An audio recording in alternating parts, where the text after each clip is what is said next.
மோடி அவர்கள், பிரதமர் மோடி அவர்கள் தமிழ்நாட்டிற்கு வருகை தந்திருக்கிறார். அதாவது ராமேஸ்வரத்தில் பாம்பன் பாலத்தை திறந்து வைப்பதற்காக வருகை தந்திருக்கிறார். மோடி முன்னாடி வந்ததுக்கும் இப்போவுக்கும் நிறைய வித்தியாசம். முன்னாடி வந்தாருன்னா அண்ணாமலையை கூப்பிட்டு பேசுவார், அண்ணாமலையை பக்கத்தில் உட்கார வச்சுக்குவார். அண்ணாமலை அங்கேருந்து ஓடி ஓடி எல்லாம் போய் காரில் மோடி பின்னாடி போவார். ஆனால் இந்த தடவை மிகப்பெரிய மாற்றம். என்ன மாற்றம்னா மேடை. மோடி வந்து மேடையில் உட்காந்துருக்கார். யார் யார் உட்காந்துருக்காங்க? திமுகவை சேர்ந்த தங்கம் தென்னரசு உட்காந்துருக்கார். ஏன்னா அவர் தான் முதலமைச்சர் சார்பாக வந்து வரவேற்றார்.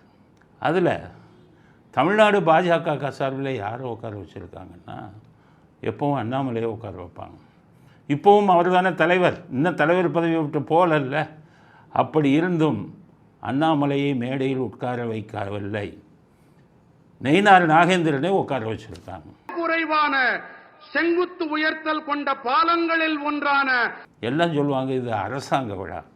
இவர் சொல்கிறார் அண்ணாமலை அது அரசாங்க விழா, அதனால் நான் போகக்கூடாது. ஏன்னா அரசாங்க விழானா நயினார் நாகேந்திரன் என்ன ராமநாதபுரம் தொகுதி எம்எல்ஏவா இல்லை ராமநாதபுரம் தொகுதி எம்பியா? அவர் வந்து திருநெல்வேலி தொகுதி இல்லை, வெறும் எம்எல்ஏ தானே. அப்படி பார்த்தா மற்ற வானதி சீனிவாசன்லாம் எம்எல்ஏ தானே. எம்எல்ஏவாக உட்கார வச்சுருந்தா அவரை உட்கார வச்சுருக்கணுமே. ஆனால் வெறும் நயினார் நாகேந்திரனை ஏன் உட்கார வைக்கிறாங்க? அதுவும் சொல்கிறாங்க நயினார் நாகேந்திரனை உட்கார வைக்கலையாம்.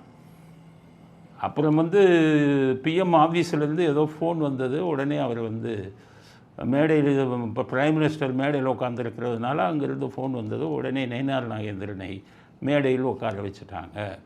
இதிலிருந்து வருங்கால பிஜேபி தலைவர் நயினார் நாகேந்திரன் தாங்கிறது ஓரளவு உறுதியாயிடுச்சு. அண்ணாமலையை கண்டுகொள்ளவில்லை.